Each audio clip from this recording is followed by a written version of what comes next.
Good afternoon. We are entering the last session for the day, as the sun is about to set in an hour. And the chair of this session will be Professor Ruth Kark from the Hebrew University of Jerusalem, Department of Geography, same department as myself. And the first presenter here today will be Knowles. She's not with us, but through the technology of Adobe Connect, she will talk to us. And Knowles is a professor at Middlebury College. She's closely collaborating both with Ian and David. Also wrote several textbooks about historical GIS, and just won the Smithsonian Award for a certain study she did about, do you remember which one? Ireland. What? Ireland, an industry. Okay.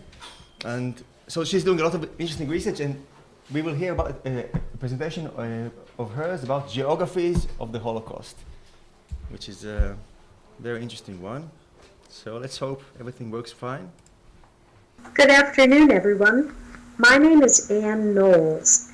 You'll see my picture in the upper right-hand corner, and below my picture, the outline of what I'll be talking about with you today. I would like to thank Noam Levin for inviting me to take part in the workshop, and I would like to say I am sorry I cannot be there in person. What I would like to share with you today are the initial results of an interdisciplinary research project on the geographies of the Holocaust that has been in full swing for more than 5 years now. On my opening slide, you'll see our cast of characters. There are 10 of us who have been working together. About half of us experienced Holocaust historians, and the other half, geographers from historical geography, GI science, and cartography. Those on the geography side had little or no previous experience in studying the Holocaust, and most of our historians had no previous experience with geography. By working together, at least one geographer and one historian paired up on each of our 6 research case studies, we have learned an enormous amount from each other. And I hope that you'll find what we've been doing interesting today. What I would like to do first is explain how the concept of geographic scale has organized our approach to the geography of the Holocaust. We wanted to know at the beginning of our work together what were the operational scales of the Holocaust. That is, at what scale did the major events of the Holocaust take place? And then what might we be able to learn by looking at the Holocaust at its various scales? As a group, we discussed and came up with a list of the major levels of historical events or scales, and we then chose case studies to look at each of those scales in considerable detail. The summary is in the bulleted list on this slide. At the continental scale, how did the SS concentration camp system develop over space and time? At the scale of the region or nation, what were the patterns of arrests and deportations of Jews from Italy? At the scale of the city, how did Jews experience ghettoization in the context of Budapest?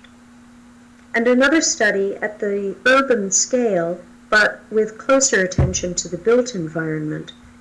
How did visibility and the exercise of control through what guards could and could not see affect prisoners at Auschwitz? At the scale of the individual, what did individual bodies experience in the traumatic evacuations from Auschwitz in January of 1945? Our 6th case study looks at a number of scales, looking at the German military assaults by the Wehrmacht on civilians in Eastern Europe, in league with the Einsatzgruppen. Here, this study looks at both the regional scale of large parts of Eastern Europe, the operational scale of the actions of individual units, and the scale of the individual Wehrmacht soldier or member of the Einsatzgruppen, and how their position in relationship to the killing was a reflection of their moral position. Well, with this general summary, I would like to move quickly to my 4 case studies. I'll be talking most about the project I've been involved in myself most deeply, mapping the SS concentration camps. This project was based on a database, an historical GIS, of SS concentration camps that we have been able to use. It was developed by researchers at the U.S. Holocaust Memorial Museum in Washington. We've credited them at the bottom of this slide. I've been working in this study at improving the database, verifying the location of over 1,300 camps. That's main camps like Auschwitz, Großhausen, Buchenwald, and so forth, and their affiliated labor camps or subcamps. We've also been enriching the museum's database with additional information about the camps, especially in relation to labor and the opening and closing of camps. I've been working on this project with Paul Jascott, an art historian at DePaul University, as well as the other people you see listed here, many excellent students from Middlebury College and Michael DeGroot, an undergraduate history major at Stanford University. Our key research question in studying the camps was how the system of camps developed over space and time. This slide is the summary slide showing, or summary map, showing the location of main camps and their affiliated subcamps. And here you'll see, I'll try to move this pointer to help you see how the system was organized. Each large dot is a main camp, such as Stutthof, which the pointer is pointing to here, and the smaller dots of the same color are the associated labor camps or subcamps within that system. So there's Stutthof, here's Auschwitz, here's Mauthausen, and so forth. I would like to mention that the SS concentration camps database does not include a number of the most famous death or extermination camps, such as Treblinka, Sobibor, and Chelmno.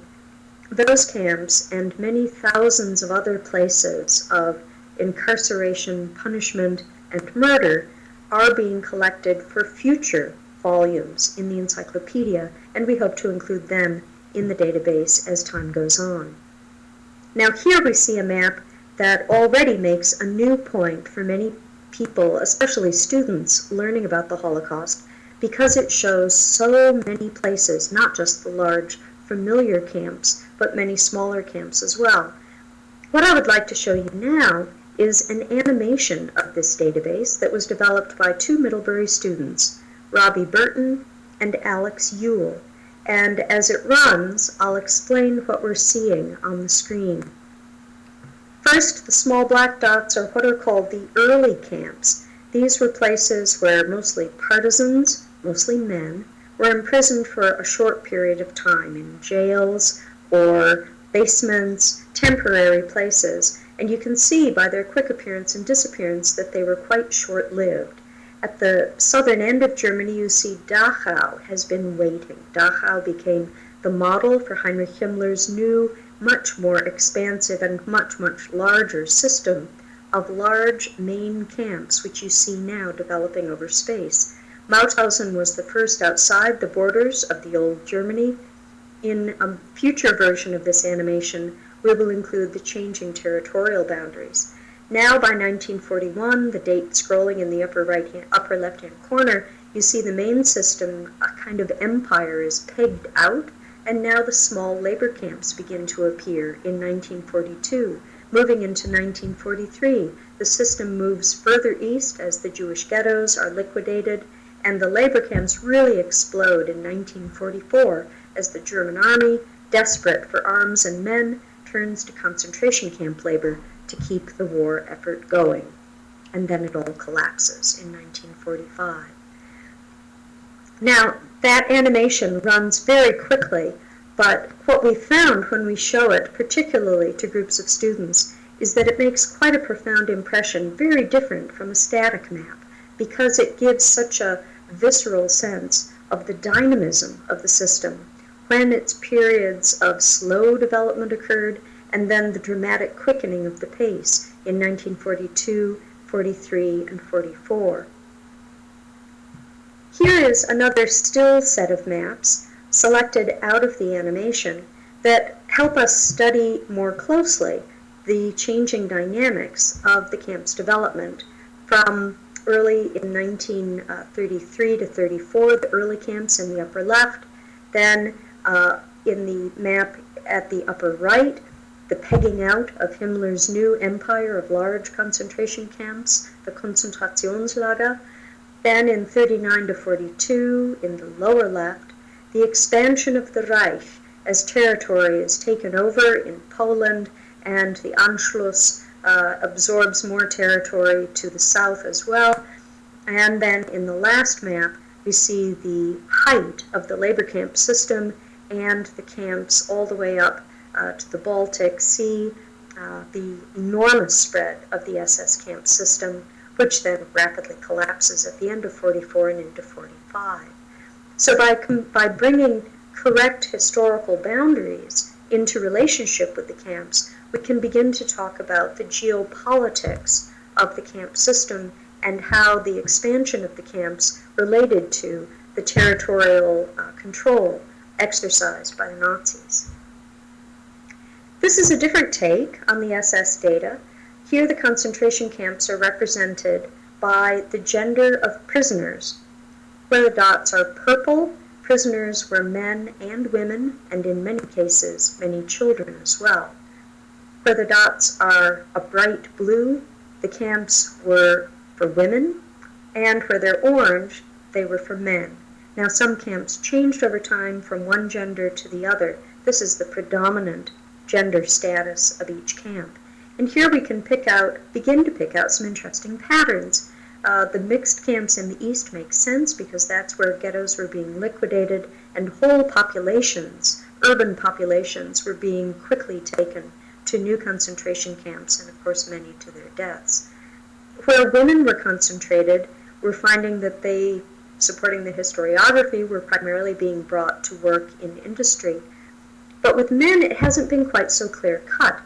Labor camps that were predominantly male, we're beginning to find, were those that were most engaged in construction. Now, while this makes sense to a certain extent, and historians have known that men were preferred for construction for obvious reasons, what's interesting in this map is that here we're just distinguishing between labor camps for construction and labor camps primarily for the manufacturing of arms. What we have found by closely interrogating the database using GIS to answer our questions is that far more camps near the end of the war were involved in construction than in armaments. The Nazis were famously building some very ambitious armaments factories that were not completed by the end of the war. But we have found that even more small-scale construction was absorbing labor for the Reich. This raises some new interpretive questions because historians have emphasized the use of prisoners in arms manufacturing so strongly in the final period of the Holocaust. We think we have some new findings here. And the last visualization is getting at more of the geographical relationships, really, between main camps and subcamps. Here, using sightline analysis in GIS, we're really just visualizing the distance. It's a straight line as the crow flies distance from each subcamp to its main camp. You would expect subcamps to form a sort of constellation around the main camp, and many of the camps have that sort of basic relationship. But there are some very interesting outliers. I'm sorry my pointer is not working at the moment, but if you can take your eye to the sort of pale brown cluster in northern Germany near the old border with Poland, and you'll see there's an extremely long line streaming to the east. That line is going all the way to a little black dot at Kiev. This is the system of Sachsenhausen. Sachsenhausen had a labor camp in Kiev. Why is the question? Why a relationship over such an enormous distance? And there are other outliers. Ravensbrück had subcamps far in the south that were much, much closer to either Dachau or Mauthausen than they were to the main camp at Ravensbrück. What explains these exceptions of distance? Was proximity unimportant? Were social relationships, business relationships between those running the subcamps and the main camp more important than the convenience of distance? New research questions have been generated by this kind of visualization. Quickly, I'd like to show you a few historical maps that we've also used in this study. The United States captured many maps that were created in Germany. This is one example, an American translation of a map of the distribution of the iron and steel industry circa 1941. This map was made by the Secret Service Information Service in the United States, the OSS, and it captures a great deal of industrial information. Well, once you geo-rectify that map, you put it into its real geographic space, and you digitize or digitally extract the places of industry, then you can begin to map the location of industry. This is a summary map from many maps, historical maps like the one I showed you for iron and steel, and then we can begin to do some analysis. One of our first analyses was doing basic kernel density analysis to see where the concentrations were of the iron and steel industry in 1941, the machine tools industry circa 1943. You bring those together in the combined colors of blue and purple here, and combine it then with the location of camps, which are here represented by the little black crosses. This is the first step toward what I hope will be quite a probing analysis of the spatial logic or the locational logic of concentration camps in relationship to industry. Now I'd like quickly to move on to Auschwitz. The built environment of Auschwitz has captured many historians' interest and questions, prompted many questions over the years. What Paul Jascott, our art historian and historian of Nazi architecture, was particularly interested in was how the built landscape facilitated control through visibility.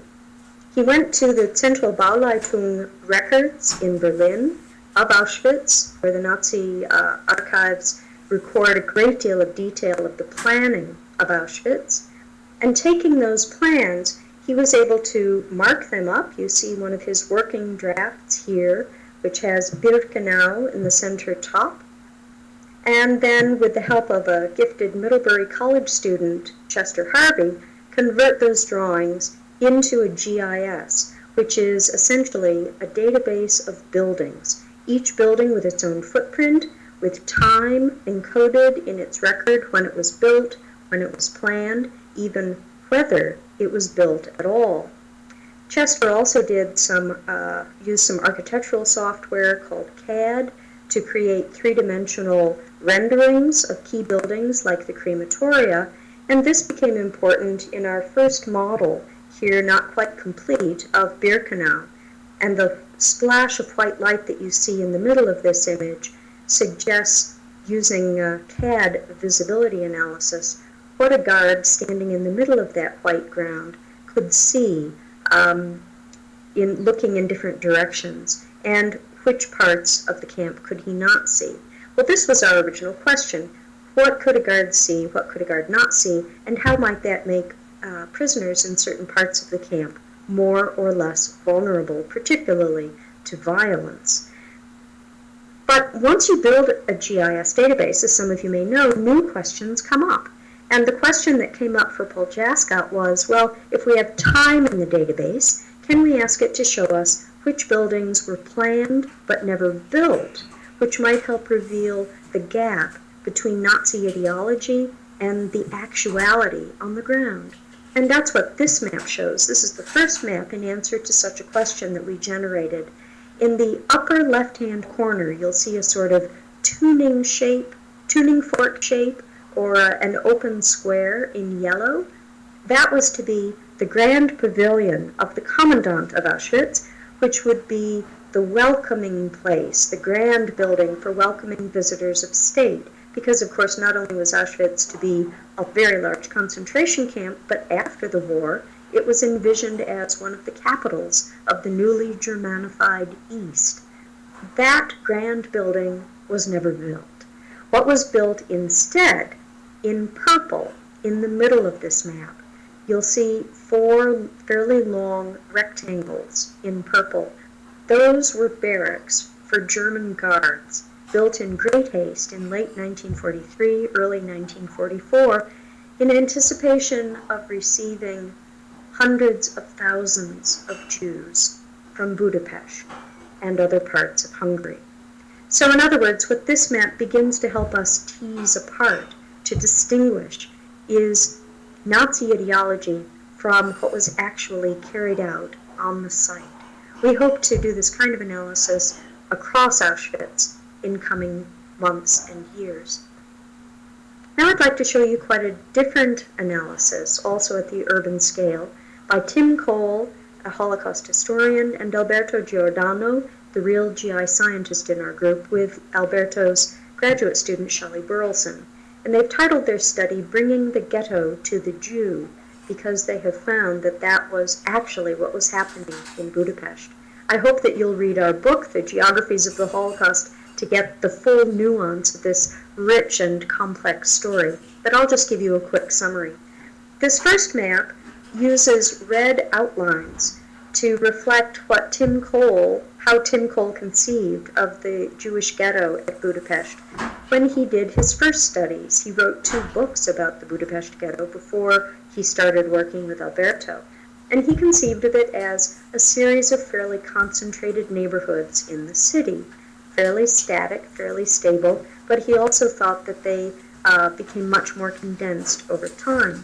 Well, when he started working with Alberto, Tim went back to the archives, brought out new sources in order to help Alberto create an address level, that is, individual house-by-house level GIS of where Jews resided.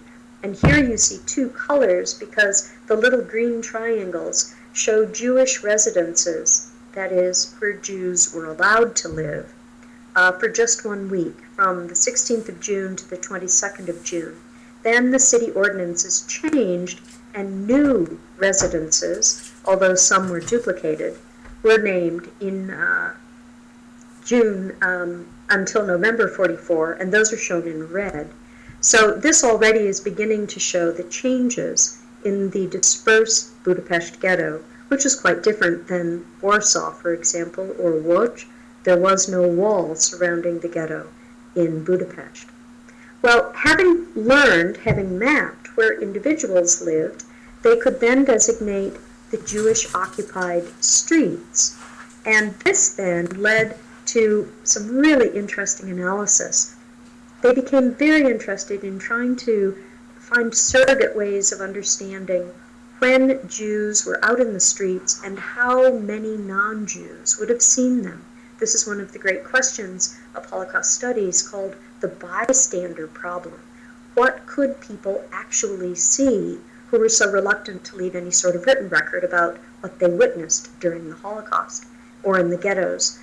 So here, in green and pink and bright blue, you see the arc of one of the major streets in the center of Budapest, and all of the little purple dots are designated Jewish residence houses. So already on that street there were many yellow star houses and apartment buildings that would have had the yellow star right on the door or on the wall, designating it as a place of Jewish residence. This next slide begins to show how they used network analysis in GIS to estimate the movements of Jews during the 3 hours when the curfew was lifted. They were allowed to leave their homes in order to do their business in the city. And this picks out the simulated flows of Jewish people on foot, because they weren't allowed to ride the streetcars, to get to the market halls to buy their food. Already in the thicker brown-filled streets, you begin to get a sense of the movement of people and their exposure to passers-by and people in buildings watching them walk past. Then, I think an even more poignant use of GIS is these next 3 slides, the last I have for Budapest. These estimate walking distance to get to places that were crucially important to the Jews living in the ghetto. First, walking distance to the market hall. The very pale color in the center is up to 30 minutes from a residence to the nearest market hall. The tan color up to an hour to get to the nearest market hall. Beyond the tan are houses from which it would have taken more than an hour. And if you consider that people only had 3 hours when they could legally be out on the street, one begins to get a sense of how desperate the search for food might have been for people living beyond the 1 hour distance. And here we have walking distance to a legation, where Jews would have a chance to get papers to allow them to escape Hungary. Here there are many more houses beyond the 1 hour limit in one direction. And lastly, distance to a hospital. What I find these maps begin to do is put a very human face on distance. It's not an abstract principle, it was something that deeply affected Jews' experiences in Budapest at the time. And that brings me to my last example, which is the most emotional of all. The effort to map the communities of people, the mobile communities, the marching columns of survivors out of the concentration camps, initially into the snows of January in Poland and other parts of Eastern Europe and in Germany. Sometimes those who survived long enough getting on trains to be taken to other camps in Germany itself. This was the most difficult study. Mark Mazerovsky, Eric Steiner, and Simone Gigliotti were dealing with some of the most difficult, emotional material and evidence, primarily out of survivors' testimonies. How does one map this? Well, at one level, one can map in a fairly straightforward way, as in this map, the routes that people took, because those routes can be reconstructed from various kinds of records, including testimony. And that certainly is useful and important geographic knowledge. But the testimonies contain much other information that is tied to place that the researchers wanted to reveal. And here's an example of how they approached the testimonial evidence. Here is one testimony that they have picked apart into the various segments where the person speaks in reference to a particular place, so that we know where an event happened or what a memory refers to. And so the vertical column here is distance, which of course is related to time. And when they did that with a series of testimonies, they began to see that certain places were associated with more or less testimony, which Eric Steiner then summarized in this abstract graphic. But this really helped Simone Gigliotti, the Holocaust historian, realize that there were as many gaps as periods and places where the testimonials were quite rich. What explains those silences, those white spaces? That in itself becomes another question. And finally, I close with a quite compelling graphic that Eric Steiner made. He conceived of these mobile evacuation columns as strings or threads that became frayed and broken. Here, for example, where a young woman turned to find that her sister was gone, she had died, perhaps been shot, and her whole community became frayed and attenuated, her whole sense of herself. Community lost. This, I think, has as much of a place in the visualization of the Holocaust as GIS maps. And in fact, without having gone through all of the work of very closely working with evidence, with maps, with data, I don't think this kind of visualization possibly would be possible. And with that, I would like to close. Again, thank you very much for your attention, and I look forward to corresponding with any of you who would like to ask questions or make comments on this presentation by email. Thank you so much. I thank Anne for the very important presentation and topic I myself have been exposed to the systematic actions of the Germans in Auschwitz, Birkenau, and Treblinka. And it's a pity we cannot ask her some questions, but one of them that I would ask is how many concentration camps and working camps were there all together? So maybe, I suppose we can email and find. Right, right. Okay, we still have a long session in front of us, 20 minutes for each presenter, and if you want to leave 2-3 minutes for questions, it will be great. There's a slight change in the program. Lavi Shai will begin, and then Mitia Frumin. So I invite Dr. Lavi Shai from Yad Ben Institute in Jerusalem. He is the director of the photography collection of Yad Ben to give us his presentation on historical photos and GIS, methodological and content issues demonstrated on the Bab ez-Zahira neighborhood. This is a Muslim neighborhood in Jerusalem, 1850 to 1948. Lavi, please. First, I would like to thank Noam Levin for inviting me to lecture in this workshop, and to Professor Ruth Kark, who assisted me very much in the study, which I will present now. In their thorough and comprehensive article to date on the Muslim newly built neighborhoods outside the walls of Jerusalem in the late Ottoman period, Ruth Kark and Shimon Landman described the linear process of development, which was divided into two sub-phases: the kusur phenomenon and wealthy houses.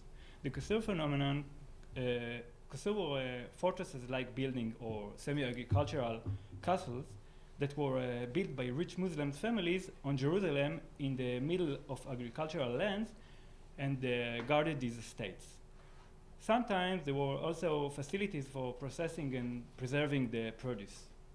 In addition, they were used by the owners as a summer resource. These buildings were scattered all over the area outside of the old city walls. The wealthy Arab houses were villas that were built at a later stage by wealthy families on the agricultural plots they owned. They were built sporadically based on clan, mostly north of the old city. As you can see here, the Bab ez-Zahira neighborhood is one of 5 major neighborhoods searched.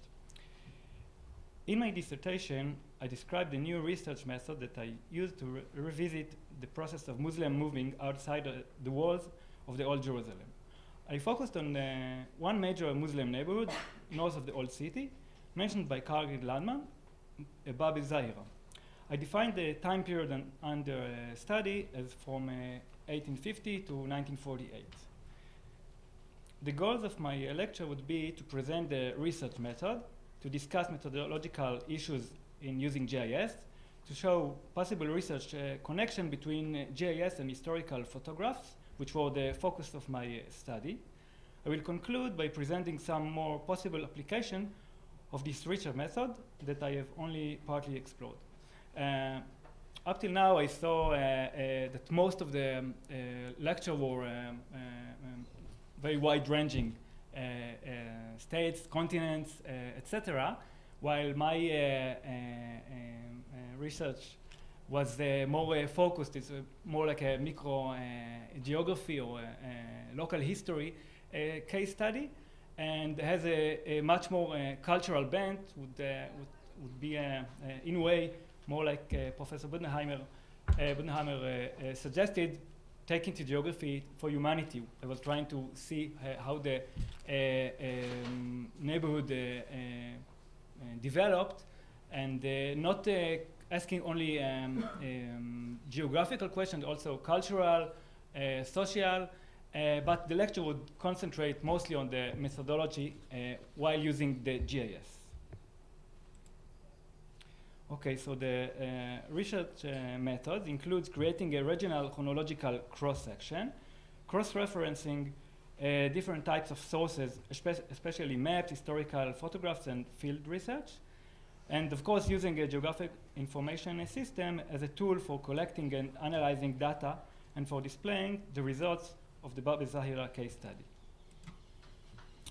The main hypothesis was that cross-referencing photographs and historical maps for the same time period gives an accurate picture of the state of development of the neighborhood, while cross-referencing of photographs and maps of different time period will present a completely different urban development phase in each source, and would therefore be hard to compare.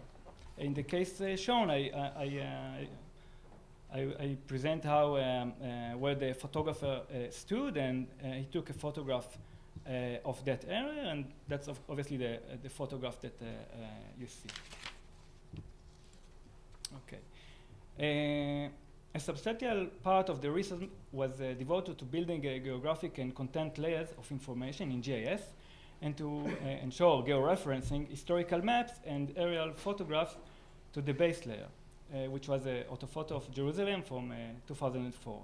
The layers were sites in Jerusalem, historical photographs, building in the neighborhood, which is obviously what I was exploring, and the background database of this layer contains different data on each building, and it was updated with the progress of research. In georeferencing historical maps and aerial photographs to the 2004 orthophoto, they consist of 10 maps in 10 to 20 years interval. This enabled me to compare each map with a photo that were taken in approximately the same decade. The site in Jerusalem layer made it possible to determine approximately when the photographs were taken. For example, if a familiar site appears in a picture, we know that the photograph was created at a later date than the establishment date of the site, and vice versa. Okay. Okay, this you can, it is, I explain it here. Okay, I created a layer for historical photographs and cross-checked it with the sites layer as a means for dating sites, buildings, or photos. Altogether, I ensured 44 photos to the GIS software, but I used over 200 photos of the neighborhood for visual analysis and comparison. In the example shown, you can see an updated photo from the Matson collection, an undated photo from the Matson collection in the Library of Congress. When I enlarge it, I mean, looking at it this way, you cannot really tell when was it photo. Generally, I can, but in the Library of Congress, it is dated between 1898 to 1946, which is quite a big time period. But when I enlarge it, I noticed the clock tower at the Jaffa Gate over here was missing. It was dismantled in 1924, and the Terra Santa College near Rehavia over here was not yet established. I concluded that the photo must be from 1924 or 1925.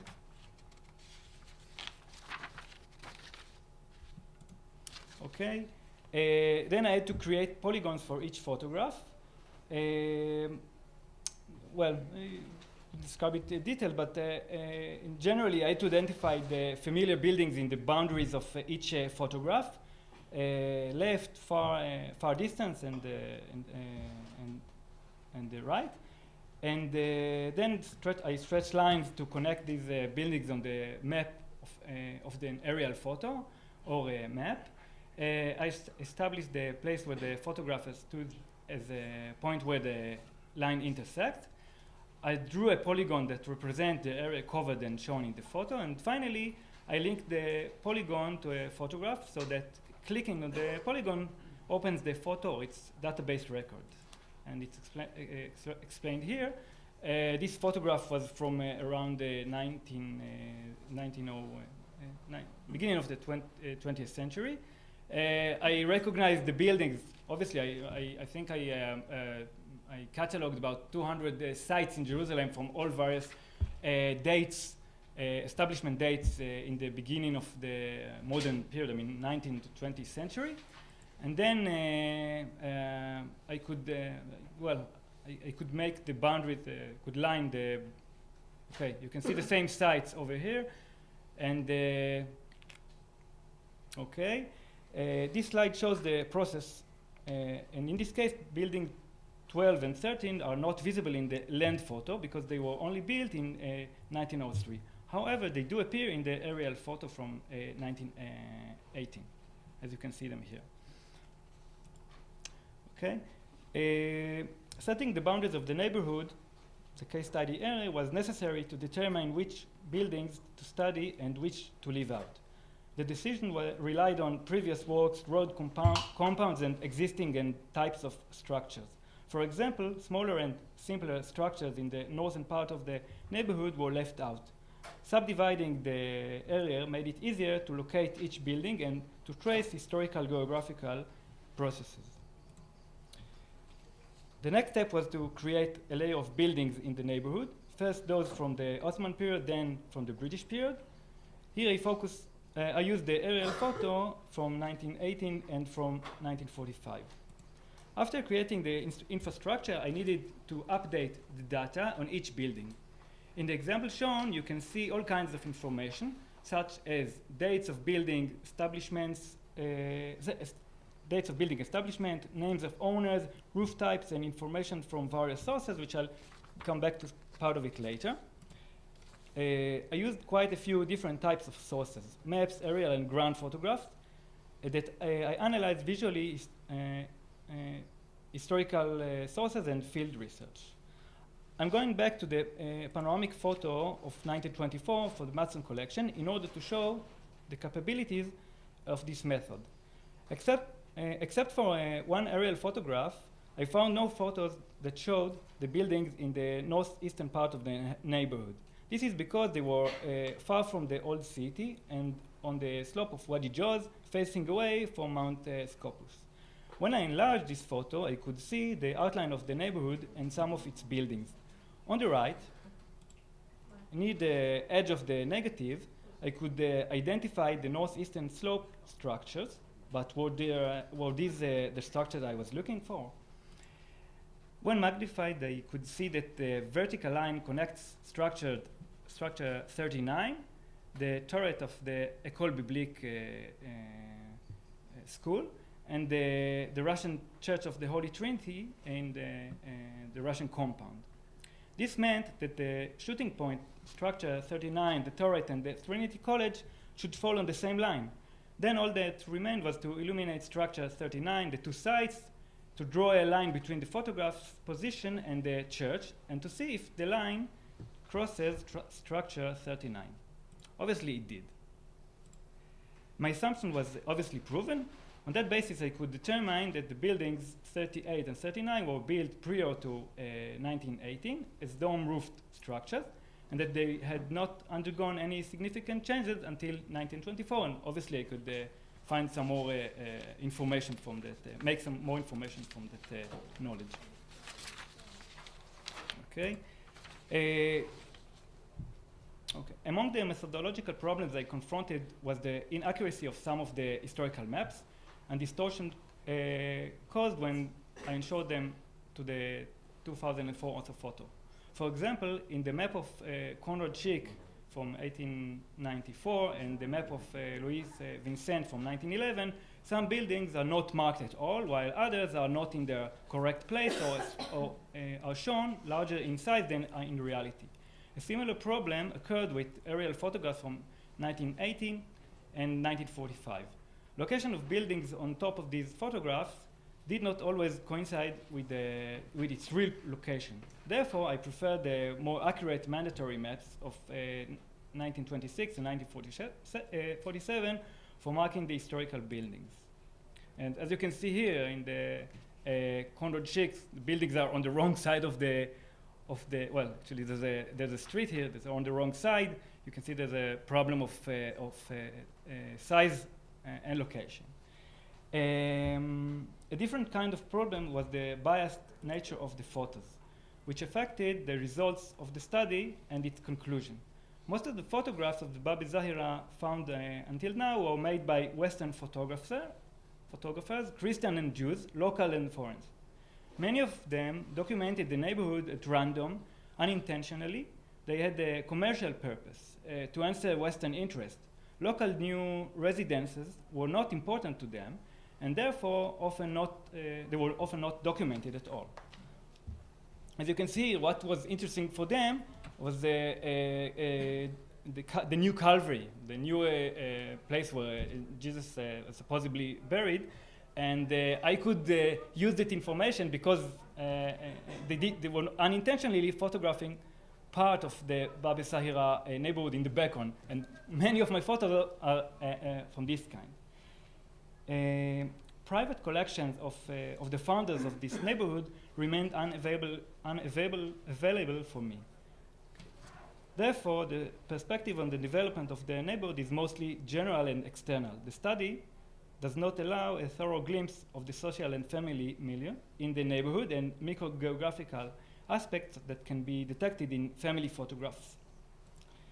A comparative analysis of aerial photographs and maps from 1918 and 1945 through 1947 showed the number of buildings that were built in the late Ottoman and British period and their spatial layout.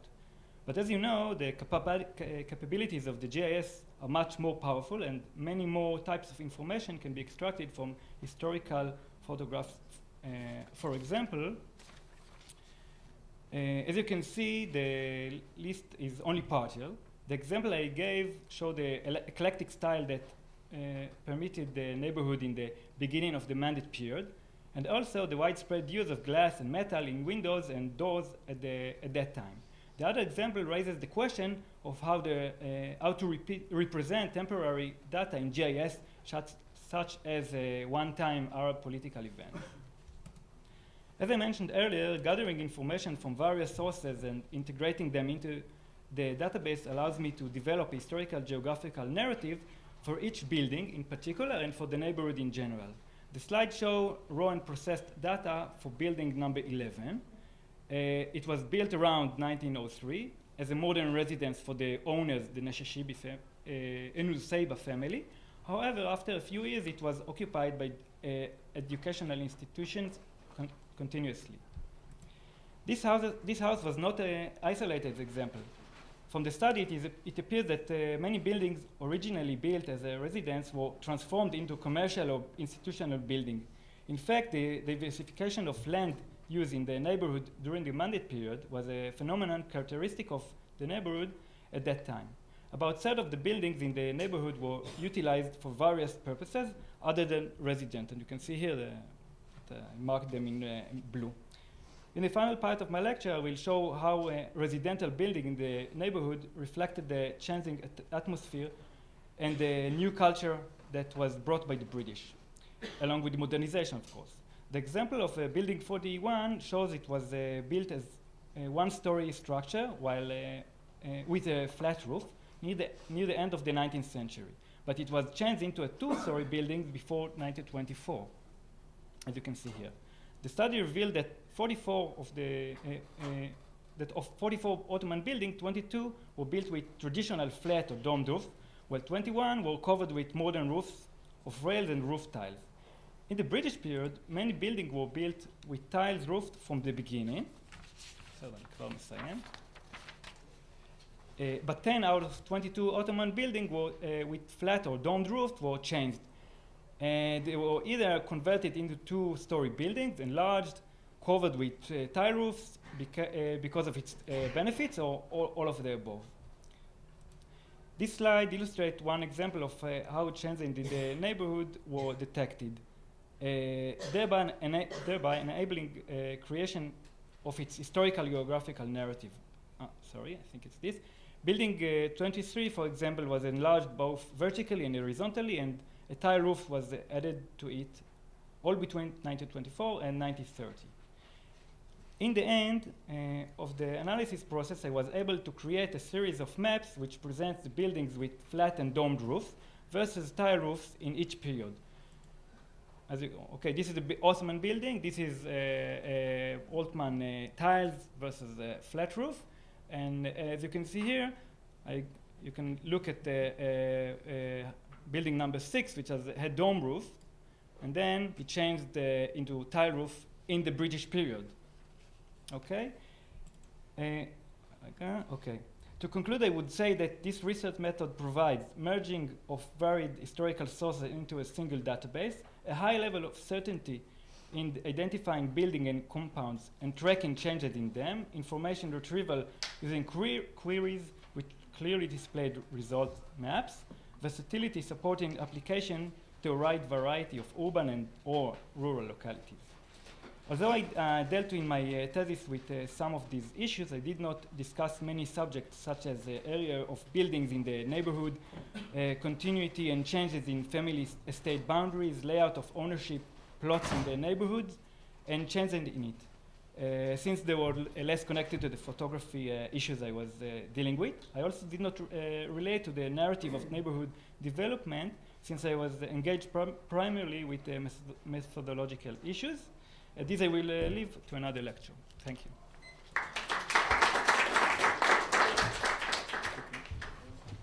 Thank you very much, Lavi. We have time for one short questions. No questions? Thank you very much. So our next presentation is by Dr. Mitia Frumin from Lander Institute in Jerusalem. And he's taking us another century back to the 70s. I remember when I was a young student in Middle Eastern history, we started our course with this war between the Russians and the Ottoman Empire. And until now, I remember the agreement that was made at the end of this war, which was called the Kuchuk-Kainarji Agreement, right? Please. As Ruth said, part of this work which I like to present today started during my PhD project in the Hebrew University. That's why I put this affiliation and not my current college. And it was done in cooperation with Professor Michel Davier from University of Tours. And as was mentioned earlier this day, it's not enough to know GIS in order to use it in historical context, and that's why I was needed some other expert, because this three-dimensional model was a visualization of nice city of Beirut, which unfortunately till now I wasn't able to visit. So it was necessary to have some expert who familiar with the city, and Michel Davier used to be a lecturer for 20 years in the American University of Beirut. So he has first-hand knowledge of this city. And actually, everything started during one of the numerous Russo-Turkish war. Russia is a country to the north from North Korea and a little bit bigger than Queensland, but in this case, the Russian Navy for the first time arrived to the Mediterranean and actually destroyed the Ottoman Navy.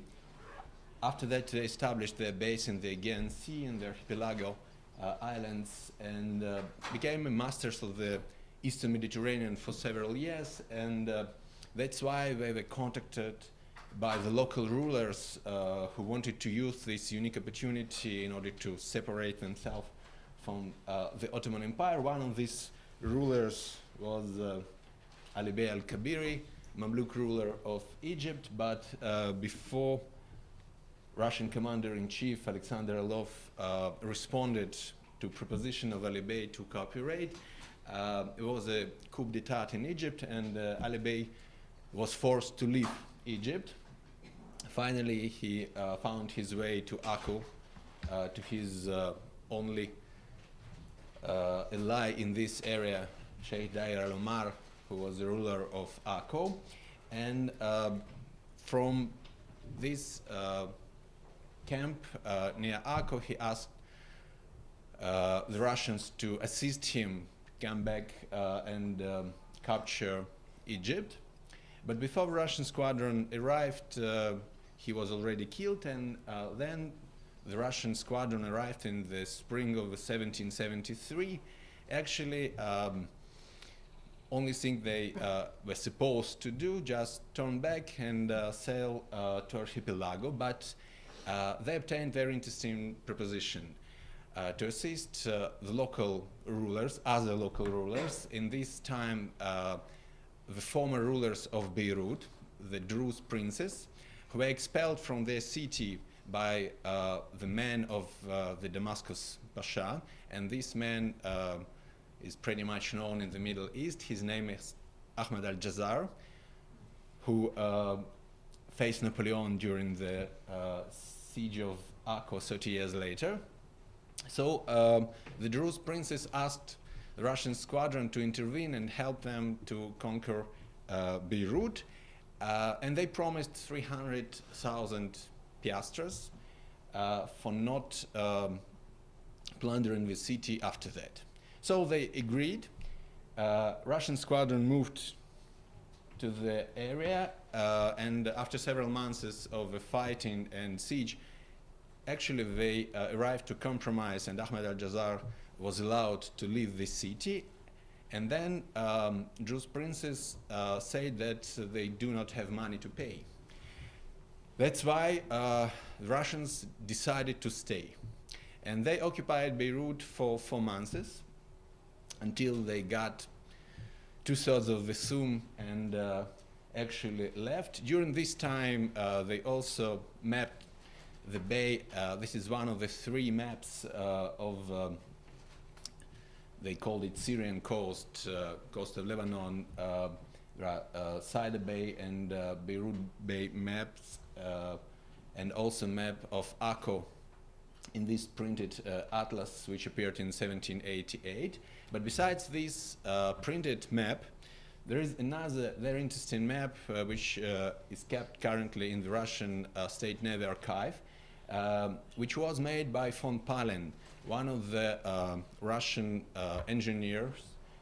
Actually, it was deputy commander of Russian garrison troops in Beirut.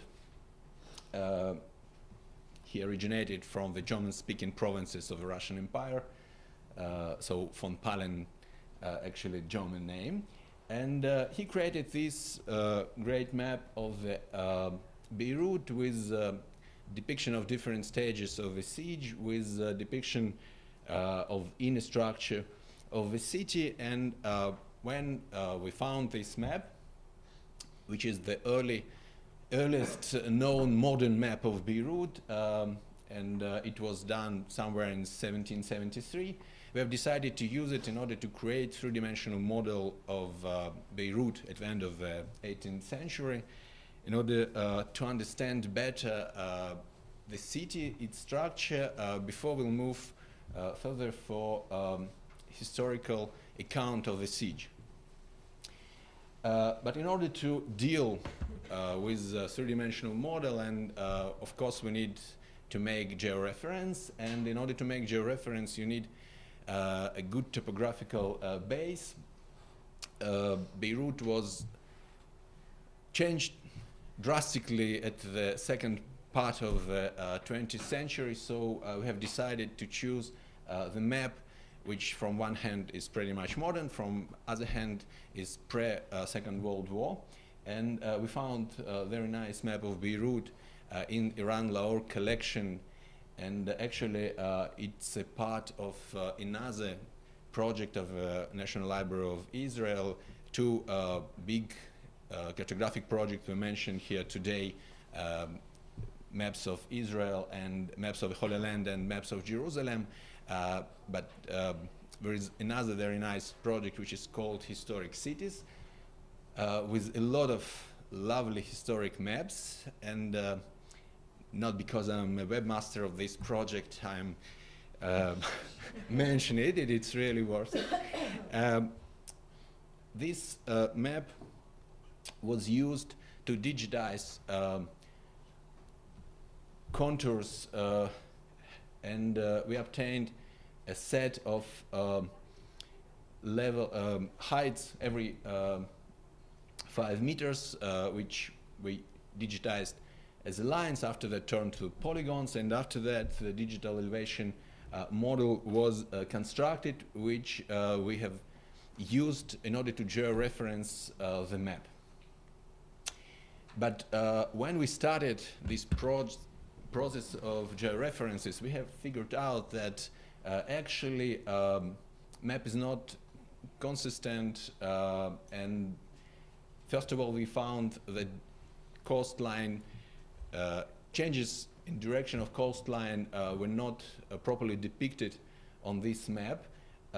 When we compared this map, manuscript map produced by von Palen with a printed map, contemporary map from the Atlas of Archipelago, we have found that actually it's possible to make not bad georeferencing if we'll do it separately for each part of a manuscript map, but it's almost impossible to do it in a good way for the man at whole.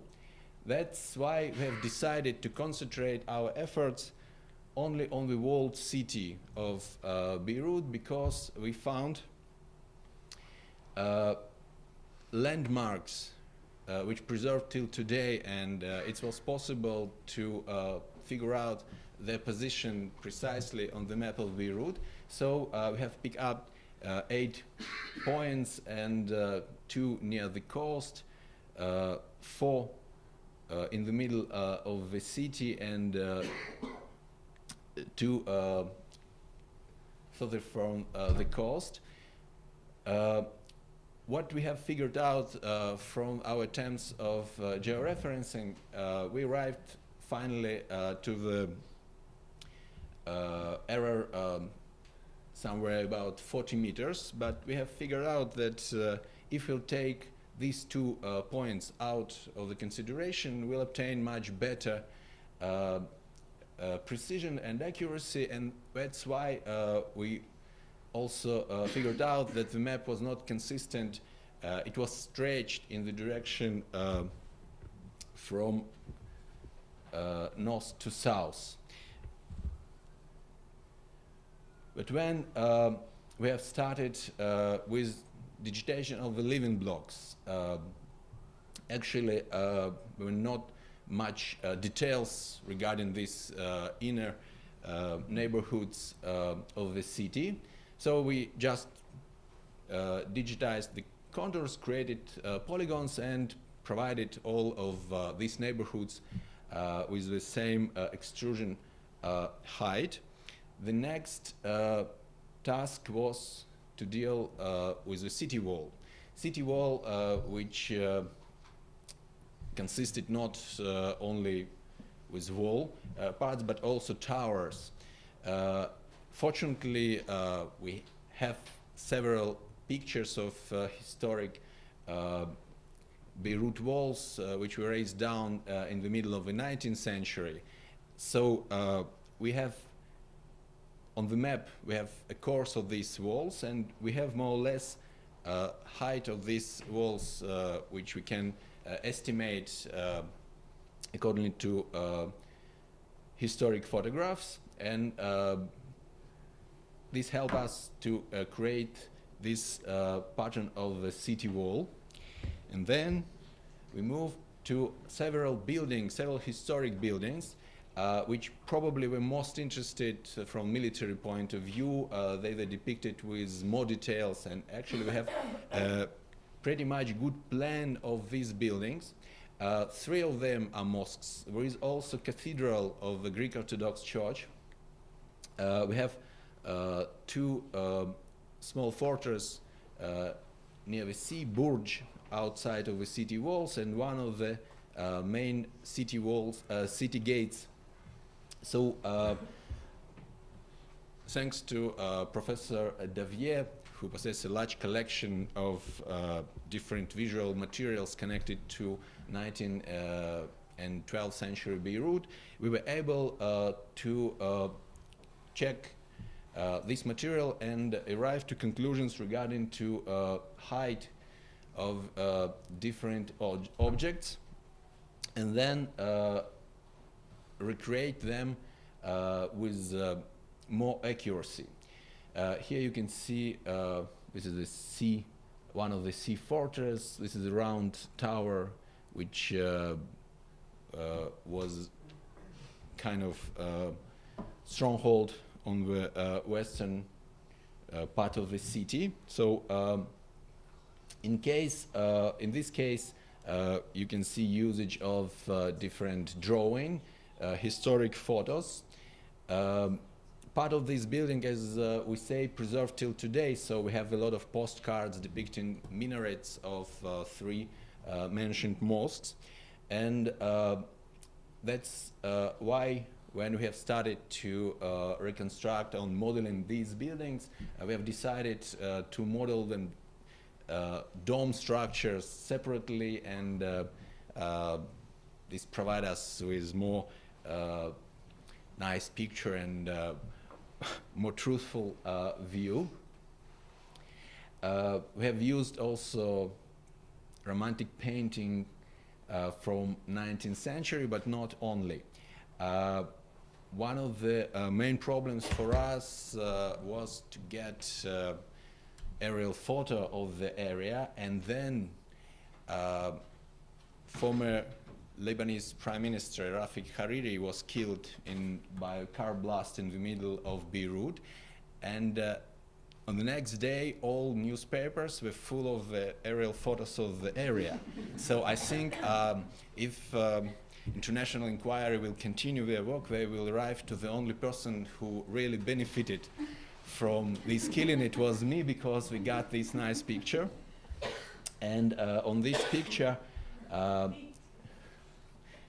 we can see nicely the Greek Orthodox church, and you can see this is taken from aerial photo. This is plan of this place on the Russian map, and it helped us to reconstruct this building more accurately. So after all these works were finished, we did obtain a model, three-dimensional model, and then we asked ourselves, our georeference was not accurate, not exactly accurate. We made several estimations, and how we can say that our work was good one or bad one? How we can verify our results? And fortunately, we have a nice opportunity to do it. As I said, von Palen map was made in 1773. A year early, another Russian man of war arrived to Beirut and was engaged with bombardment of the city. And on board of this man of war, which is called Shebeka Grece, in the logbook of this ship, we found this seafront view of Beirut, which has allowed us to take our model, to turn it and to make a look from the sea toward the city and compare what we see on our model with what was seen from the desk of Shebeka Grece. Well, we have not other means to verify our model, so we arrived to conclusion that our model was good one. It's actually, when we put all things together, really helps us to understand the geography of the city, and if we'll take into account that the next modern map, precise map, was made 70 years later, it actually extended our knowledge of the 18th century Beirut, and we will use this model in order to write the story of the siege based on the Russian reports, because now we can clearly see all these strongholds and all positions which were taken by fighting parties. So this model will not be just for the beauty, but it's beautiful, I admit. So thank you very much. I want to thank also to Noam Levin for inviting and to organizing this nice workshop, and just to mention that most of the analysis was done in Hebrew University GIS Center, where tomorrow the second day of the workshop will take place. Thank you very much.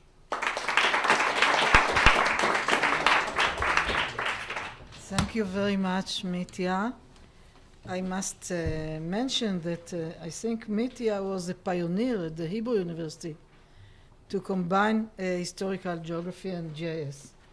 We even tried to organize the basic level GIS for historians. And I think, at least I've seen today several of my students from this course. That's good. So any questions? None. Okay, thank you very much. So our next presenter, I think I do not have to present him. You know him already. Owen Powell from the University of Queensland, AU, which will speak about mapping artesian springs in Western New South Wales, Australia, an analysis of 19th century survey. Please. Okay, so today I'll be giving I'll try to go this fairly quickly. Mapping artesian springs from the Great Artesian Basin. So basically this work is using maps in a more applied environmental research format. Due to over-extraction from the Great Artesian Basin, a large groundwater system, there's been a massive downdraw in aquifer pressure and the extinction of these ancient artesian springs. And so in this project we were interested in finding out where they were, finding out where these ancient geological vents were. And obviously the best way to find them is to look on the original survey maps of that area in New South Wales, but I'll go into that soon. So in terms of the overview, I'll give a brief hydrogeology of the Great Artesian Basin. I'll talk a little bit about the cultural history of the springs and the mapping history. I'll talk about some of the methods, results, and a few concluding remarks. So the Great Artesian Basin, again with the big theme, it's big. It covers 22% of Australia, and it consists of alternating sandstone aquifers wedged between impermeable layers, which charges that aquifer. The water enters the GOB through these outcropping beds, which are mainly along the Great Dividing Range, which is shaded grey. And the water has a natural outlet, but prior to the development of the Artesian Basin since the 19th century, in these massive supergroups of springs.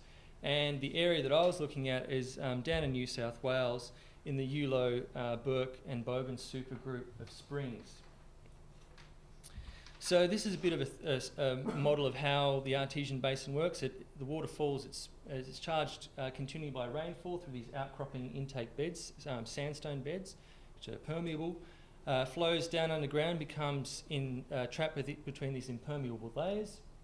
Artesian bores, or flowing artesian bores, comes about when you break that impermeable layer, and due to the hydraulic gradient of the Artesian Basin, they become flowing. Or alternatively, springs comes through geological faults, or where the intake beds rise up to the surface and you get these mud springs. So in terms of the cultural history of springs, it obviously are very important for Indigenous people. There's estimates of Central Australia being occupied probably since the last 30 or 40,000 years. And so in an arid environment, obviously artesian springs are very important. And anywhere near these springs, you'll see these masses of archaeological material, of stone flakes, grinding stones, literally thousands upon thousands of material. The other aspect which hints to the cultural significance of these springs to Aboriginal people are these beautiful Indigenous names, unfortunately many of which we don't know the meaning of yet, but things like Yantabulla Bulla, Bunavinya, Yultu, Bingawilta, and my favourite one, Widjigalaganbone. While I was saying that a lot of these springs, we don't know their correct pronunciation, they change over time. But while we have lost some of that information, places like Cuddy, for instance, which means bad water, it's an inactive vent, but they have stories about these springs. Cuddy is probably more famous for European Australians as one of the most important sites of Pleistocene megafauna, so giant kangaroos, giant wombats existing in that throughout that entire spring. Being a naturally swampy, muddy ground, for thousands of years they'd come to this spring and getting trapped, and so the entire area is full of these ancient bones. The Aboriginal story of this place, again getting back to this alternative notions of mapping, the Aboriginal story went that there was a large gum tree 10 miles to the north along one of the creeks where a pair of eagles lived, giant eagles, and they'd fly down and take away the young children of the Aboriginal tribe. And eventually they got sick of these troublesome neighbours and went down and cut down the tree. And when they cut down the tree, they found that the tree was in fact hollow, and water started gushing up from this giant tree and then flew 10 miles through the air and deposited the bones and the water right in Cuddy Springs. So there's a rich history behind these for an Indigenous perspective.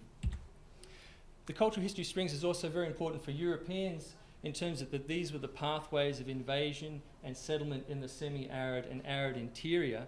This is a map of one of the major roads now, and it's invariably a product of these artesian springs. It follows a series of Youngerina, Bunavinya, Kalawilali and Yantabulla, and then a secondary line along that dotted line goes up through Coonbilly, Pullamunga and the Thururu mud springs. But these springs are all invariably extinct now, and so this is a strange kind of relic from that important past of European pastoralism and industry with artesian springs.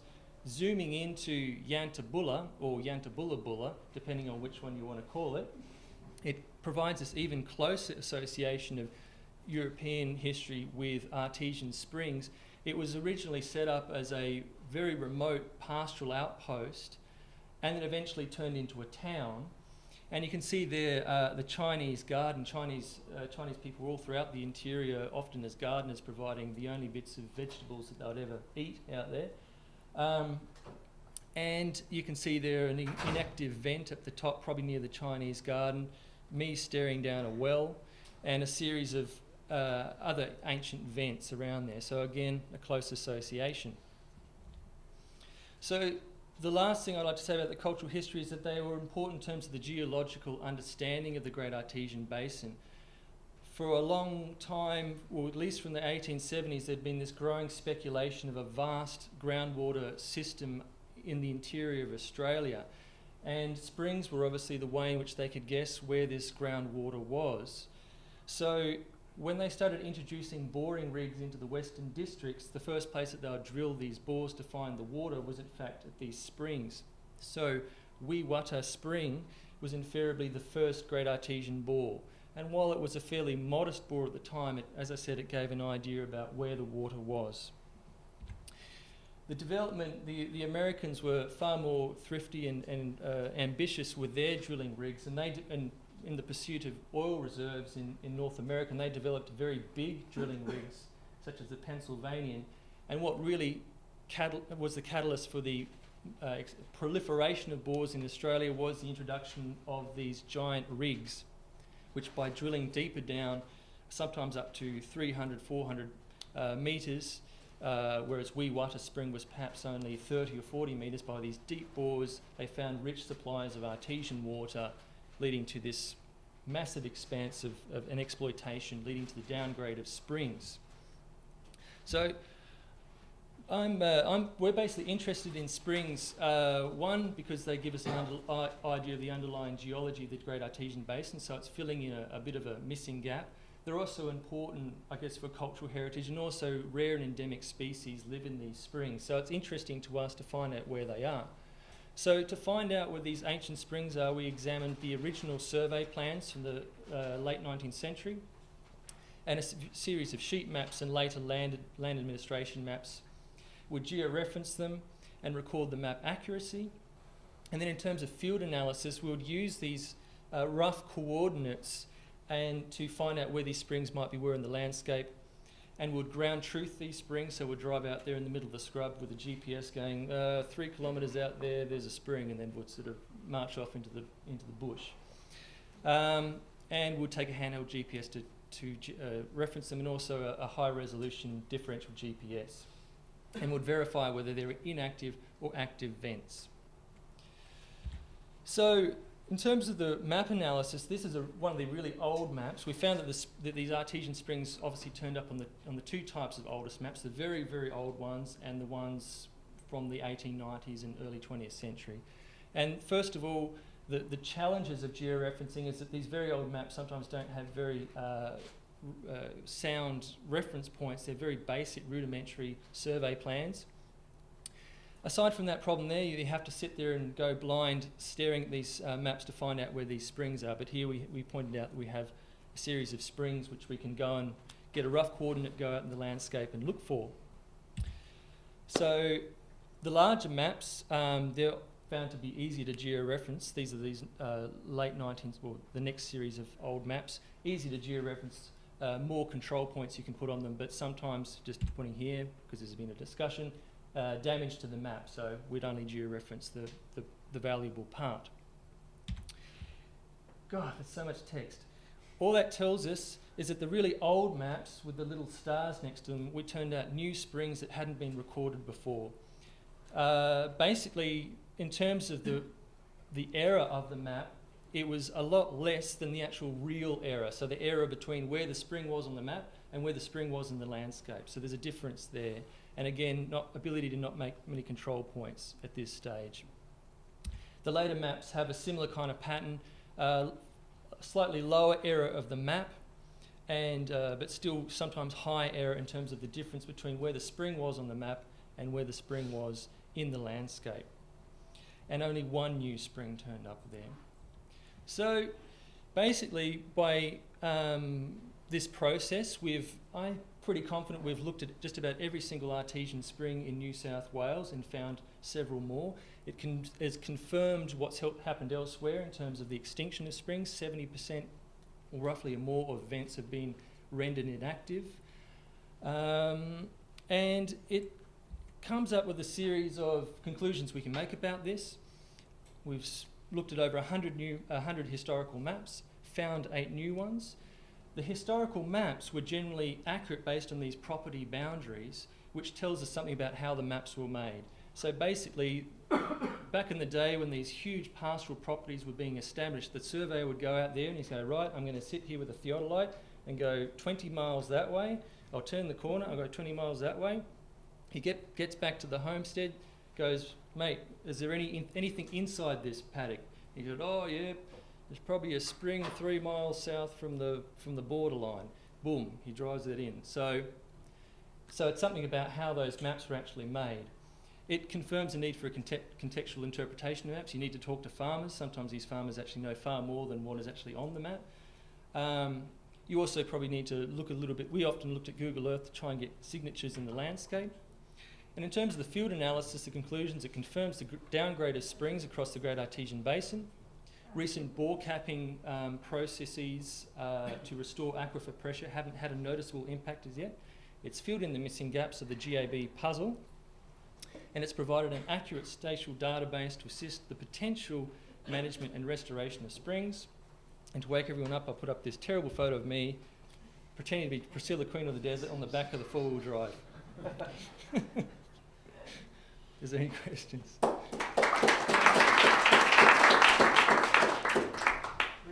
Maybe there are questions. Thank you. Owen, any questions? What is happening with these GIS discussions? You don't debate at all. I'm surprised. Right. So our last person, but not least, is the one who, besides Noam, I think worked very hard. All our guests from abroad actually worked harder than we did. But Ian Gregory will talk about bringing texts to GIS, exploring landscape appreciation through historical writing. The Lake District, right? Yeah, the latest. Please. Yeah. Okay, thanks. Yeah. This one. Okay. So thank you very much to those of you who've stuck it out to the bitter end. I'll probably keep this relatively brief so we can get away a little bit before 6 o'clock. I'm hungry. Yeah. So in the presentation I gave before lunch, I was talking in a fairly abstract and technical way about some of the kind of things that we could do if we had large bodies of text within a GIS. What I want to talk about here is a pilot project that really led me into that thinking, which was just looking at a much smaller amount of text and trying to explore what we could do at it, what we could do with it from an applied perspective, not so much in terms of what the technology would do, but how we could actually make a contribution to knowledge through using these sorts of techniques. I'm changing the emphasis then a little bit to look at more what GIS has to offer, in this case to understanding historical writing. So it's moving into literary studies a wee bit, rather than talking about the more technical aspects.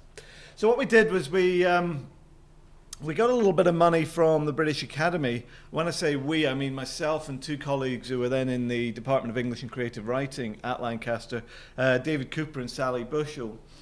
And what we did was we decided to take two descriptions of early journeys around the English Lake District. One by Thomas Gray in 1796 and one by Samuel Taylor Coleridge in 1802. There were two reasons for choosing these. The first was they were quite short, 9,000 words and 10,000 words, and we didn't have much money, so we had to use quite short accounts. I'll come on to how I think we can use much longer accounts later. But the second was they were actually quite interesting in that they were both early accounts of journeys around the Lake District, but they were from very different literary perspectives. Thomas Gray's was seen as one of the first picturesque tours. The picturesque movement was a very important movement in descriptions of landscape, in that the basic idea was that you were very much a tourist and a detached observer of the landscape. So you'd move from one viewing station to another viewing station to another viewing station, usually moved by horse and cart, and you'd get out, you'd admire the landscape at that point, hop back in, off to the next place, admire it from that point, and so on and so forth. Coleridge was, along with Wordsworth and other people like that, were members of the Romantic movement, which was both an evolution of that and a reaction against it, a move away from that, in which the writer became far more of a participant within the landscape rather than a detached observer from it. So we were hoping that we'd be able to find some more about these contrasts between picturesque and Romantic writing as part of that. So two things we were going to do. Well, the main aim of the project, if we hadn't managed to achieve that first aim, we'd have had a very short final report to write. So it wasn't really to do that. I was confident we could. It was really to ask what could making a GIS of text have to offer to literary research. And that's really what I'm going to talk about. The method was type the text up by hand, tag the place names manually, convert it into a GIS. I was talking about that sort of thing earlier. But particularly then, what can we do to analyse the text once we've got it in GIS form? This was a bit of a leap of faith for me because we're moving more from historical work into literary studies, and the overwhelming way that people within literary studies research isn't by kind of abstracting away from their sources and bringing large amounts of material together in the way that historians are fairly comfortable with, certainly social science historians are fairly comfortable with. But instead it's very much, literary studies is very much based around what they call close reading. In other words, reading text very carefully and trying to understand the subtleties and the nuances of it. And that's not the sort of thing that GIS is necessarily going to be very good at. So I was quite relieved to find there's also a movement within literary studies called distant reading, pioneered mainly by a guy called Franco Moretti at Stanford. And what he understands by distant reading, he outlined in his book Graphs, Maps and Trees, where he basically used those three devices, graphs, maps and trees, to explore various literary phenomenon. So with graphs, what he's doing, this is just an example from his book here, with graphs what he's doing is exploring the the numbers of books published in certain genres as they changed over time, and basically showing that genres evolve quite rapidly and then drop away quite rapidly, and that continues as we evolve over time. With maps, he's looking at protagonists in novels about Paris and what he termed the objects of their desire. So he was mapping where the protagonists were and where the, quote, objects of their desire, whatever that means, unquote, were found. And with trees, he's exploring how the evolution of the ways that clues work in detective novels. So some of these are basically branches that die out, where others are branches which evolve over time. And that's all very well. I'm kind of convinced by the graphs in particular. That's not very complicated. But the maps, it just struck me that the amount of work that must have gone into producing that one single map probably made the idea of distant reading not work, because you really have to get involved in the subtlety and the nitty-gritty of the text to produce maps like this. So I wanted to see whether we could do this distant reading idea using GIS. Just a little bit about the Lake District. It's an area of the northwest of England, quite a small area. Lancaster's there, so we've got a lot of research interest in the Lake District there. It's actually quite a small area. It's only about 50 miles by 50 miles square, something like that. But obviously it has a very rich literary history, of which William Wordsworth's the best known, but a lot of romantic and picturesque writing was going on there at the same time. So we got these two texts into a GIS, and this is initially what we come up with. It's just a dot map summary of the two tours. So Thomas Gray started in a place called Bruff over here, journeyed, I should say that these dots we've got shaded in solid are places that they mentioned that they were actually visiting while they mentioned, whereas the other circles, like this one here, that are unshaded, are places they're talking about from a distance. Coleridge is big on talking about places from a distance, more so than Gray. So he started in Bruff, he journeys down to Penrith, where he spent a night, travelled down to Ullswater during the following day. Ullswater's this lake here, and then back to Penrith that night. Then carries his journey on to Keswick here, where he spent several days journeying out during the day to the surrounding areas, particularly Borrowdale, Derwentwater, Lake Bath and Swait. Then after several days there, travelled through the centre of the Lake District over Dunmail Raise, comes down and spends a night or two in Kendal, then come down to Lancaster, where he spent another night or two, and at that point our interest in his tour ends. He carried on to Yorkshire after that, but that's very much getting out of the Lake District area, and we were really interested in the Lake District.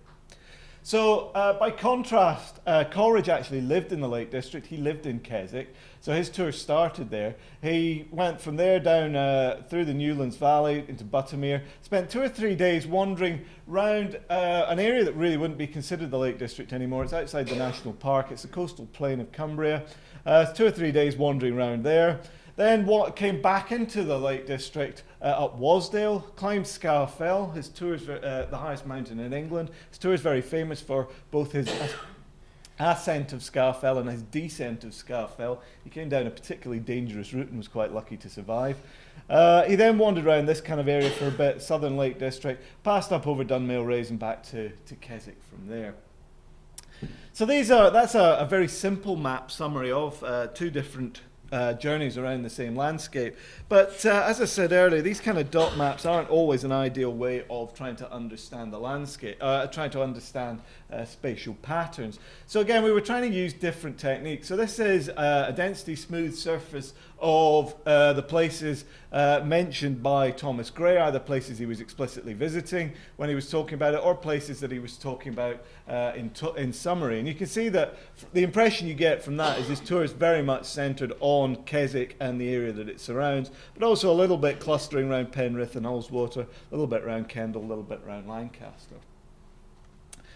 Coleridge, by contrast, really quite different. His tour is very, very much centred on the Scar Fell area, Scar Fell, Wasdale area, whether it's visiting or all mentions. It's very clear that that's, in terms of place names that he's talking about, that's very much the centre of his tour. And we can take the GIS slightly further to then compare and contrast those two tours. What we've done here is the areas shaded solidly in green are places only talked about by Gray. Areas shaded in solid red are those only talked about by Coleridge. And the areas in between, the kind of in-between colours, the pale greens and the yellows, are the areas that are talked about by both of them. And the interesting thing is that there's so few of those. There's Keswick, which Coleridge only really talks about because he lived there, so he talks about leaving it and coming back to it, but that's his only real interest in it. And there's Dunmail Raise, which they both pass over as part of their tour. But really, although they're both Lake District writers, and both quite famous Lake District writers, or both quite famous tours of the Lake District, they're actually, what this map makes clear, is they're almost talking about completely separate landscapes, completely separate parts of the Lake District. Started taking this a little bit further and started looking at Wordsworth as well, but I haven't got very far on that, so there's not a lot I can say about that at the moment, but I'm hoping we'll get quite a lot further with that in the not too distant future. But we wanted to go a little bit further than just talking about where they were talking about, to get more into how they responded to the landscape. So the way we did this was, it's quite a challenge to map it, and it was also quite a challenge to summarize emotion in a way that could be mapped. So what we did, or rather what David did, was went through all of the adjectives that were used by the two different writers to describe places they were visiting. And he allocated them to a 10-point scale from 1s and 2s, which were words like dull and dreary and so on, places that you're really not impressed with, all the way up to 9s and 10s, which were words like sublime and terrifying. Terrifying is good in 18th century landscape appreciation. You want to be terrified by the landscape. Sublime's another good one. So they were the kind of 9s and 10s. And so it developed a slightly arbitrary numeric scale in between those two. Well, while you can quibble a little bit about the details of the scale, what comes across very clearly actually is that the places they're responding to emotionally are a little bit different to the places they're talking about spending the most time talking about. With Gray, it's very clear that Ullswater really impressed him, and it wasn't so much areas around Keswick, particularly not Keswick itself. It was south of there in Borrowdale and Derwentwater that he was really impressed with, that he really comes across strongly in his map of emotional response. With Coleridge, it's a little bit different. He clearly was very impressed with the area around Scafell, and that comes across very strongly. But again, this area here, the Newlands Valley and towards Buttermere up here, also comes across quite strongly from that, whereas other areas, where the coastal plain, where he spent quite a lot of time, really doesn't. There's nothing to suggest he was very impressed with there. It does pose the question of why spend 3 days walking around there when you're really obviously not very interested in it, or at least as far as your account of it goes, you're not very interested in it. But nevertheless, that's the sort of thing that comes across from this. So we also decided, well as the tours themselves, can we integrate other information with the sources that we've got?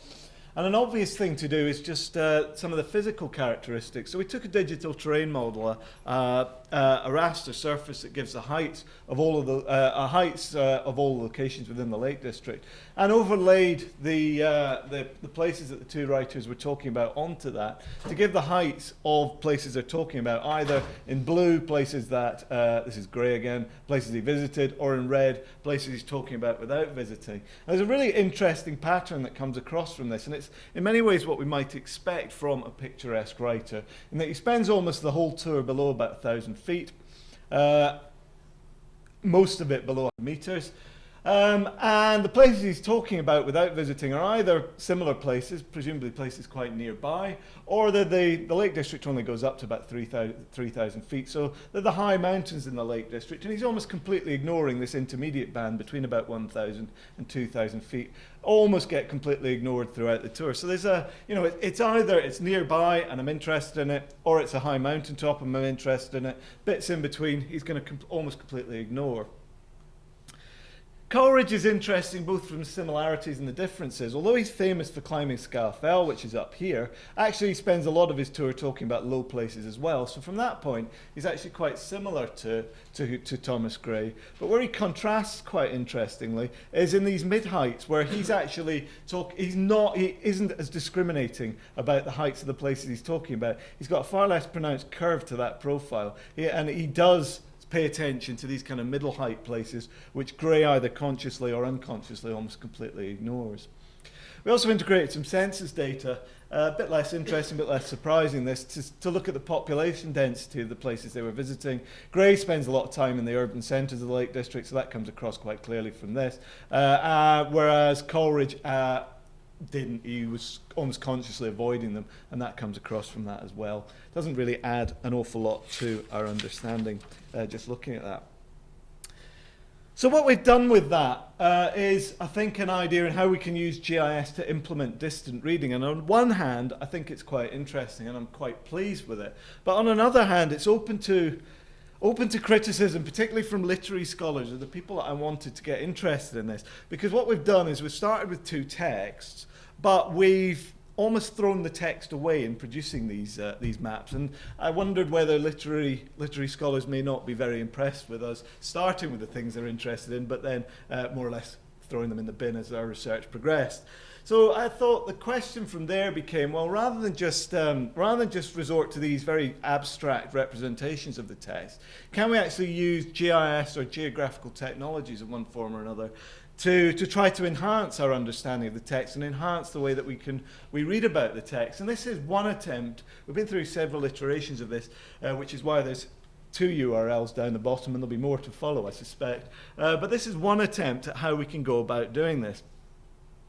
What we did was, this is a Google Earth representation of the Lake District over here, and this is one of the texts. It's actually some of the Wordsworth material that we added to it later over here.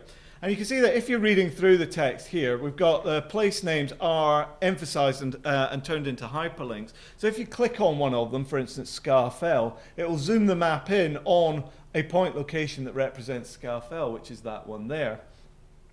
And similarly, so what you can do from that point of view is, if you like a text, just use the map to enhance the text. You can read the text in the normal way, but you can see there's an awful lot of place names in this text over here. And even if you know that landscape quite well, then then you're unlikely to really be able to visualize in your own head how those places all fit together. So you can just use the map to help you understand it. And if you don't know the landscape, then clearly having those being able to map the places really does help you enhance the text quite significantly. The other way into this, though, might be, well, I'm interested in Scafell, so I click on Scafell here, and it will then return all of the different mentions of Scafell using this keyword in context idea up here. So you've got a brief summary of the kind of surrounding text of that particular mention. But then you've got hyperlinks out here, which will then allow you to zoom straight to the location in the text that that particular reference occurs in. So in that way you can actually use a map-centric reading whereby you're clicking on the place that you're interested in, or perhaps the nearby places, and you can then follow out to all the mentions of that place that occur within the text that you've got within the database. So in this way we're actually trying to use geotechnologies to enhance our reading of the text, rather than this idea of replacing the text in the more distant reading kind of way. As we were doing that, I said in the first talk I gave that I thought GIS, one of the underrated advantages of GIS is its ability to integrate data from different sources, disparate sources. And as we were doing that, somebody suggested to me, well, why don't you, if people aren't familiar with this landscape, why don't you add some photographs to it to show you what it's like?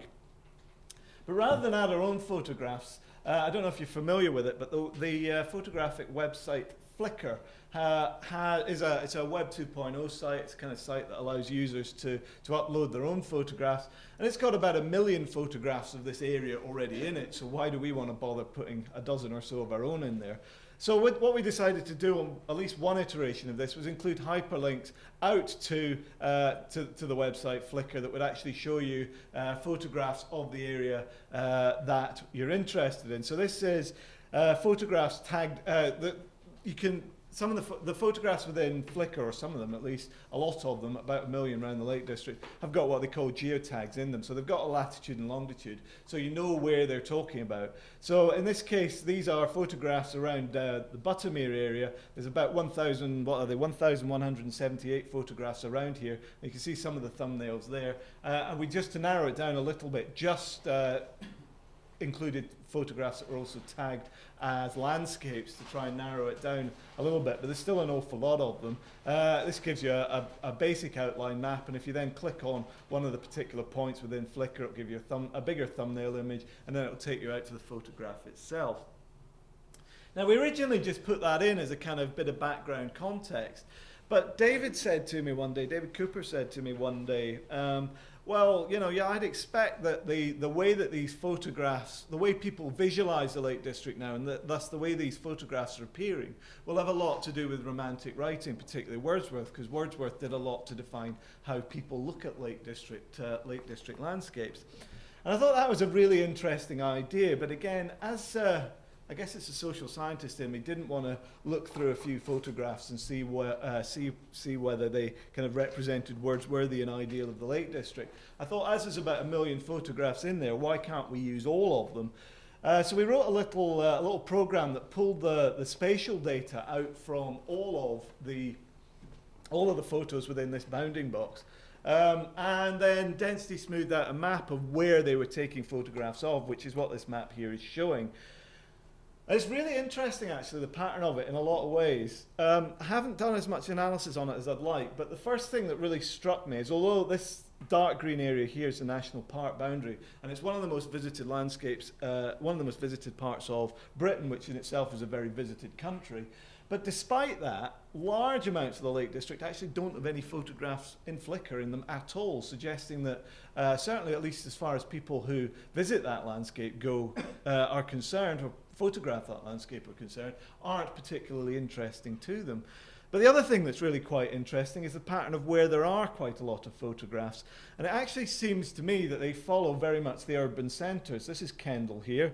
Over here we've got Windermere and Bowness, Ambleside, kind of Grasmere and Langdale, then up to Keswick up here, and various other centres too. But they're very much the urban areas. This area here is quite interesting as well, this line across here. These are two high passes in the Lake District, Rhinos Pass and Hardknot Pass, which they're roads which go up to about, very narrow, windy roads that go up to about 1,000 feet. One of them was only ever tarmacked by a bureaucratic accident in the 1930s, but as happens with bureaucracies, because it happened, it had to carry on happening. They're really quite impressive roads to drive on, but what's going on again is it's people getting out of their car and taking photographs of the landscape from very close to their car. So you can almost make out the landscape from this. But what's really interesting about this map, although I haven't done a summary, really done a summary of it, is I suspect rather than it being the kind of Wordsworthian romantic ideal of the Lake District landscape, it's actually far more similar to a picturesque representation of it, in that people are going to the obvious spots and they're taking the obvious shots repeatedly, and that's the areas that are interested in it. And actually large amounts of even very attractive parts of the national park really aren't attracting photography in any sort of way. So what we can get from this, to stand back from it a little bit, is an understanding that perhaps the way that we expect writers like Wordsworth to have affected the way people view landscape today may not actually be true, and it may actually be that the way that tourism has changed or not changed, well, perhaps the way that tourism really hasn't changed as much as we might expect, or perhaps as much as literary scholars perhaps hoped, in that we still very much follow, as an aggregate pattern at least, very much follow the much more picturesque ways of viewing landscapes than we do the more perhaps enlightened romantic attitudes. However, right, to sum that up a little bit, this is, at the moment it's only pilot work and there's a lot more to do, and we've just finished putting together a corpus of about 60 or 70.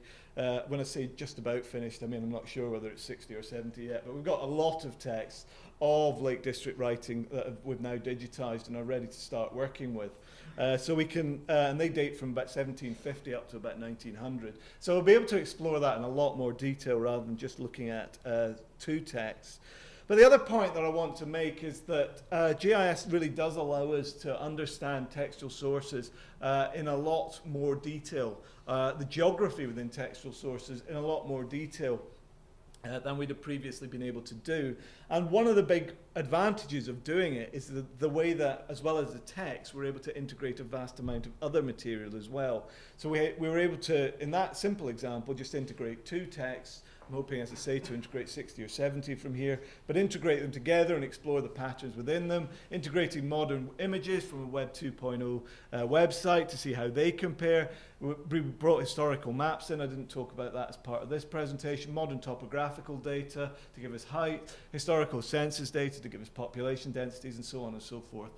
So a lot of information can all come together to try to understand the literature in a lot more detail. And the important point about that, or another important point about that, is this allows us to actually make applied contributions to knowledge within, in this case, literary studies, but it could be history as well, which actually, I hope, move us away from just doing GIS for GIS's sake.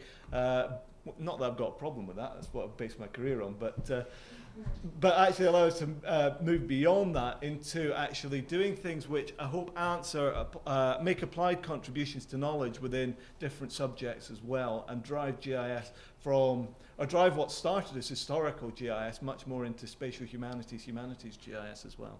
So thank you very much.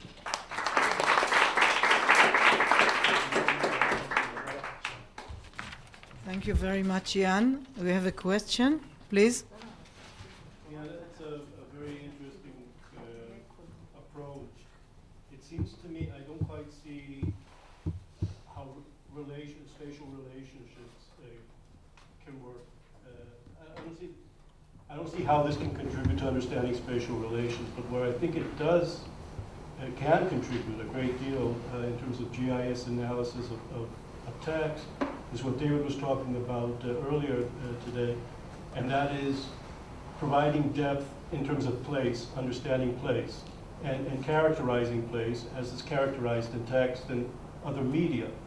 So what you really could use this for is intensive, in-depth profiling of place. Yeah. I think it does, but I think it also enables us to understand the spatial relationships between the different writers. One idea that we've got as we move forward with 60 or 70 texts is to see how whether there's a shift in emphasis from certain types of place into certain types of place over time, or whether journeys are largely just repeating previous journeys and making the same sort of comments about them. So in some ways we're trying to use a similar idea to history of cartography. A lot of what goes on within the history of cartographies, looking at different map series to see when the maps change significantly, and that's kind of what would be one of the ideas that we're trying to bring with this. Things like either with changes in genre, or perhaps with things like changes in the transport system with the arrival of the railways. Did that then mean that you get one of these breaks where writers start moving to different places or representing places in different ways? These are the kind of ideas that I want to try to push forward as we move on with this. Please.